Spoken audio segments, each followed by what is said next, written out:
¿Se puede escuchar una supernova? Sí, pero no como imaginas.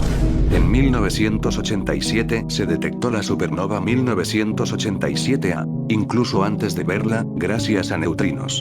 Ese sonido no es real. Es una sonificación de datos convertidos en audio y se escucha así.